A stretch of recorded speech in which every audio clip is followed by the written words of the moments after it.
आज आहे आमरस पोळीचा बेत. व्हिडिओ शेवटपर्यंत नक्की पहा आणि आवडल्यास नक्की लाईक आणि सबस्क्राईब करा. तर माझ्या ध्रुवाला पोळी खूप आवडते, त्यामुळं पुरणपोळी मी महिन्यातून 2दा करते. पण आता आंब्याचा सीझन असल्यामुळे म्हणलं चला आमरस पोळीच करूया. सर्वांनाच आमरस पोळीचा सर्वांसाठी बेत आखला आणि इथं पुरणाला चटका देऊन घेते. तोपर्यंत इथे लावलेला आहे भात शिजायला. पुरणपोळी तर आता लई फार तर मुलांना हल्लीची आवडत नाही, पण ध्रुवाला कसं काय माहीत नाही, पण पुरणपोळी खूप आवडते. आवडीने जेवण करतो पुरणपोळी असली की. पुरणात घालायला विलायची वगैरे बारीक करून घ्यायची तयारी करून घेतली. तोपर्यंत निकिताने पुरण शिजलेलं ते वाटून घेतलं. फास्टमध्ये असं निकिताने पुरण वाटून घेतलं. कणिक मळलेली होती आणि दोघीजण असल्यामुळे स्वयंपाकाला उशीर होत नाही, पटपट स्वयंपाक होतो. तोपर्यंत इथं विलायची आणि साखर पुरणासाठी आणि आमरसमध्ये पण घालण्यासाठी विलायची आणि साखर मी वाटून घेत आहे. तर थोडीशी विलायची टाकली आमरसमध्ये. मस्त असा आमरस घरच्या आंब्यांचा होता, घरी पिकवलेल्या आंब्यांचा होता. मस्त असा केशरी आंब्याचा घमघमाट सुटला होता. तर तुम्हाला आमरस आवडतो का कमेंटमध्ये नक्की सांगा. तर आमरसमध्ये ही विलायची घालून घेतली, मस्त एकत्र करून घेतलं आणि राहिलेली विलायची आहे ती घातली पुरणामध्ये. तर पुरणाला मी सेंद्रिय आपला काळा गूळ असतो ना तोच वापरते, त्याच्यामुळं पोळी छान होते, पण फक्त थोडी काळपट होते. त्यामुळं मी चटका देतानाच त्यामध्ये पुरणामध्ये हळद घातलेली. त्यामुळं बघा पुरण असं मस्त पिवळसर झालेलं आहे आणि पोळ्या पण सोबतच पिवळ्या जरा दिसतात. तोपर्यंत कटाची आमटी करून घेते. तर इथे मी गॅसवर ठेवलेलं आहे पातेलं कटाची आमटी करायला. कटाची आमटी आणि भात तर सर्वांनाच आवडतं हो ना, फक्त पोळी गोड असं जात नाही, त्यामुळं कटाची आमटी पण करूया म्हणलं. आता पोळीचा बेतच केलेला आहे, तरी सर्व भजी आणि पापड पण करून घ्यायचा विचार करते. बघू टाईम मिळाला तर सर्व स्वयंपाक करणार आहे. संध्याकाळची वेळेला खूप घाई गडबड असते, बाळाला आंघोळ घालायची असते, झोपायचं असतं आणि त्या स्वयंपाकाची गडबड. लवकर जेवायला लागतं आमच्या मिस्टरांना, त्यामुळं खूप घाई गडबड असते. सोबत मुलांना भूक लागलेली असते, लवकर झोपतात, त्यामुळे संध्याकाळच्या स्वयंपाकाला फार गडबड असते. तर इथे मी जिरी मोहरी आणि हे खोबऱ्याचं वाटण आहे ते टाकलेलं आहे, कढीपत्ता टाकलेला आहे. खूप जण कटाच्या आमटीला ग्रेव्ही टाकतात टोमॅटो आणि कांद्याची, पण प्रत्येक म्हणजे आमटीला ग्रेव्ही अशी छान लागत नाही. त्यातल्या त्यात कटाच्या आमटीला तर साध्या पद्धतीनेच कटाची आमटी आम्हाला येळवणीची आमटी म्हणतो आम्ही, ती आवडते. तर तुम्ही ग्रेव्ही घालता का कमेंटमध्ये नक्की सांगा. लाल तिखट काळं तिखट सगळं मिक्स करून घेतलेलं आहे आणि छान मस्त सगळं मसाले फ्राय केले आणि येळवणी आहे ती यामध्ये ओतून घेतली. तर अशा प्रकारे मस्त लाल भडक मस्त अशी आमटी दिसत आहे. तोपर्यंत इकडं करून घेते, भजीसाठी पीठ मळून घेते, भजीची तयारी करून घेते. भजी म्हणजे तर घरात सर्वांचाच फेवरेट विषय आहे. ज्या दिवशी 4 वाजता 5 वाजता सुट्टी असेल सर्वांना, निवांत अशी चुलीवर भजी तळलेली असेल तर संध्याकाळी फक्त मसाले भाताचाच बेत असतो, कारण पोट भरून सगळे भजी खातात, सर्वांनाच भजी आवडतात आणि सोबत बटाटा भजी मुलांसाठी केलेली असतात.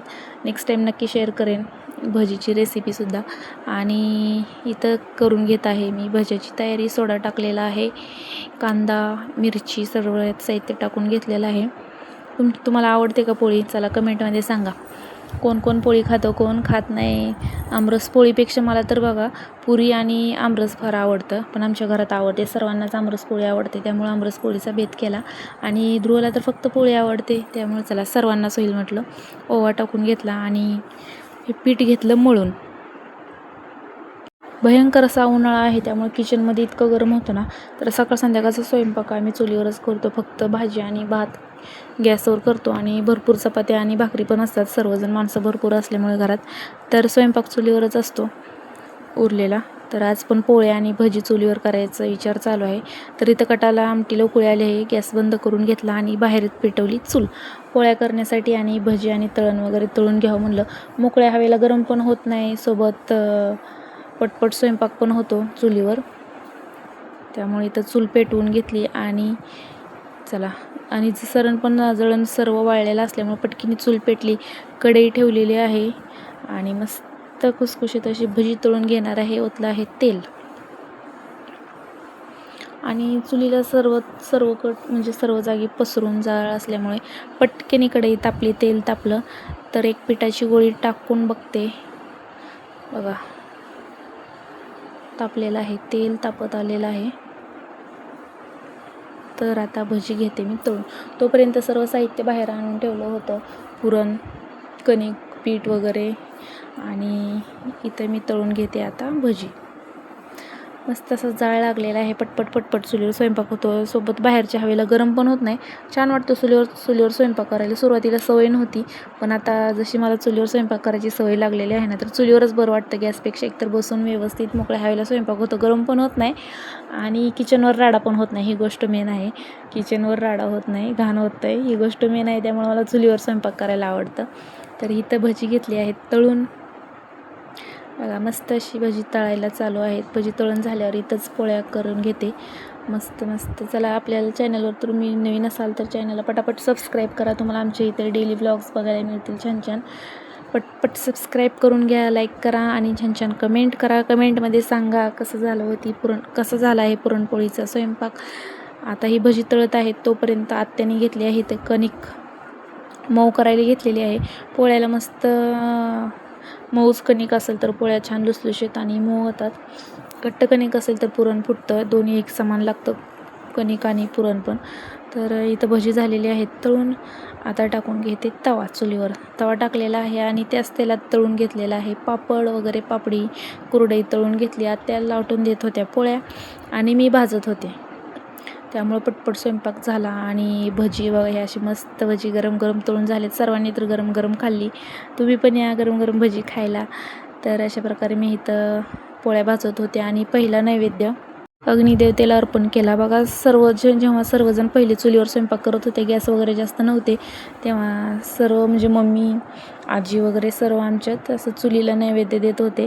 तर आत्याने पण पहिलं नैवेद्य छोटीशी पोळी दिली आणि अग्निदेवतेला चुलीला अर्पण केली आणि पोळ्या करायला चालू झालेल्या आहेत. मस्त पिवळसर छान लुसलुशीत पोळ्या चालू आहेत आणि गरम गरम ज्याला आवडत नाही ना पोळी, ते पण पोळी खातं मस्त अशा गरम गरम. आणि आम्ही दोघीजण बाहेर पोळ्या करत होतो तोपर्यंत निकिता आवरून घेत होते किचन आणि बाळाला झोपवलं आंघोळ वगैरे घालून. तर बघा, असं एकत्र असल्यामुळे छान छान कामे पटपट होतात, एकमेकांना हेल्प होते, मुलांची काळजी घेता येते. तर तुम्ही जर जॉईंट फॅमिलीत असाल तर एकमेकांना छान समजून घेऊन छान छान राहावा. कमेंट करा तुम्हाला आमच्या त्या जावांची जोडी कशी वाटते आणि लाईक करा, सबस्क्राईब करा आपल्या चॅनलला. राहिलेल्या पोळ्या आत्या आता तळून घेत आहेत कारण लागली आहे भूक. आमच्या साहेबांना भूक लागलेली आहे, त्यामुळे मी त्यांना जेवण वाढायला जात आहे. निकिता बाळाला झोपवत आहे. तर राहिलेल्या पोळ्या मी करते असं आत्या म्हणल्या, त्यामुळे मी सर्व बाकीचं आवरलं आणि वाढत आहे साहेबांना जेवायला. बाकीच्या पोळ्या आत्या चुलीवर करत आहेत. मस्त अशा पोळ्या भाजून झाल्या छान. आमरस, पोळी, भात, आमटी असा हा बेत आहे. तर वाढलं साहेबांना जेवायला. त्याला भरलेलं ताट बघूनच मन भरतं, जेवायच्या आधीच मन भरतं, पोट भरायच्या आधी मन भरतं असं ताट बघून. चला, व्हिडिओ कसा वाटला कमेंटमध्ये नक्की सांगा आणि भेटूया नेक्स्ट